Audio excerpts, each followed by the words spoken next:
Warahmatullahi wabarakatuh. Nama saya Fajriani dari Prodi Hukum Keluarga Islam semester 4 dari Sekolah Tinggi Agama Islam Negeri Sultan Abdurrahman Bintan, Kepulauan Riau. Kali ini saya akan menjelaskan mengenai mata kuliah Sosiologi Keluarga, yaitu peran perkawinan dalam keluarga. Perkawinan yaitu maksudnya perkawinan itu peristiwa masyarakat yang membuat pengantin wanita dan laki-laki menjadi dewasa. Perkawinan yaitu setiap orang yang memasuki perkawinan itu memiliki harapan yang sama, yaitu berharap perkawinan mereka akan menjadi kekal ataupun abadi. Kemudian perkawinan juga merupakan harapan dari keabadian, yaitu maksudnya harapan dari keabadian itu pedoman. Selanjutnya, menikah dapat mendorong pasangan untuk melanjutkan komitmen, yaitu untuk bagaimana cara setiap pasangan itu belajar mengenai hidup satu sama lain. Kemudian itu di sini perkawinan melibatkan harapan. Harapan dari pilihan yaitu komitmen kedua pasangan untuk mengerti satu sama lain, dan yang lebih penting dalam hidup mereka. Udah, kemudian lanjut mengenai perkawinan, peran perkawinan dalam keluarga. Peran perkawinan dalam keluarga itu ada 6, yaitu 1. Struktur prinsip perkawinan, tawar-menawar dan homogami. Cinta sebagai faktor yang sangat penting dalam perkawinan. Kemudian tidak kawin, kemudian bertambahnya bujangan, kemudian terakhir desakan untuk menikah. Pertama, mengenai struktur prinsip perkawinan. Struktur prinsip perkawinan menurut Encayang ini fungsi dan akibat penting berkencan itu ada 3. Itu 1, yaitu kedua belah pihak tidak merasa adanya keharusan untuk melanjutkan komitmen. Yang dimaksud di sini itu setelah pasangan dewasa mereka mengenal satu sama lain, mereka boleh memilih. Mereka boleh memilih mereka untuk melanjutkan ataupun berhenti berkomitmen. Kedua, yaitu bagian dari proses pengalaman sosialisasi.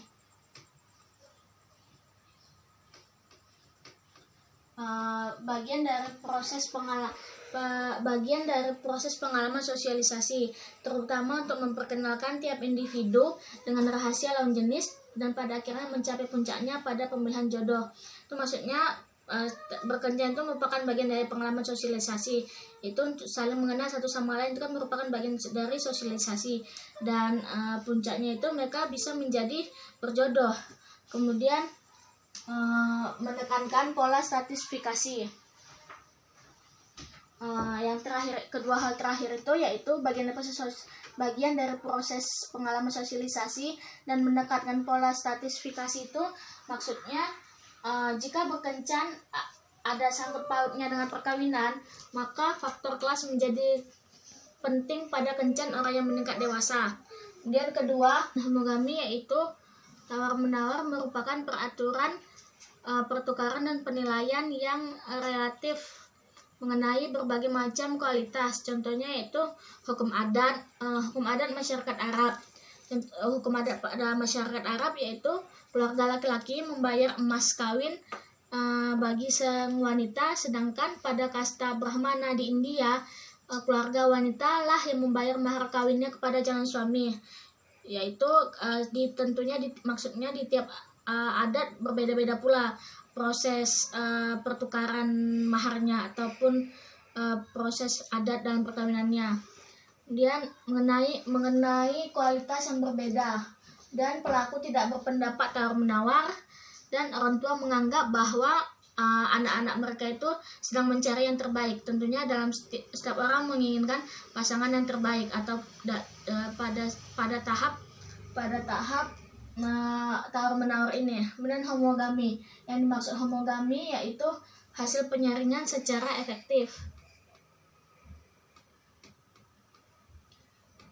Hasil penyaringan pribadi secara selektif menjadi pasangan-pasangan yang sifat-sifatnya sedikit banyak dinilai selama perkawinan.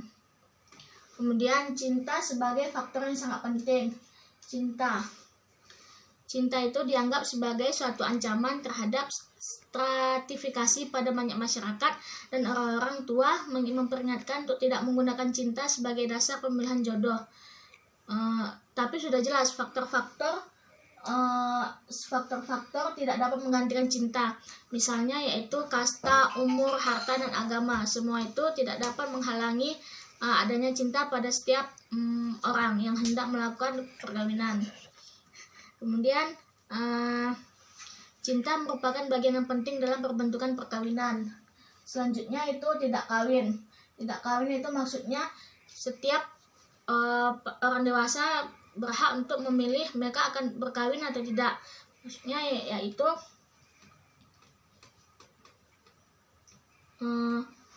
mereka boleh, maksudnya setiap mereka itu membujang ada karena beberapa faktor, misalnya cerai, pisah ranjang, atau mereka sudah menjadi duda, janda, ataupun tidak menikah.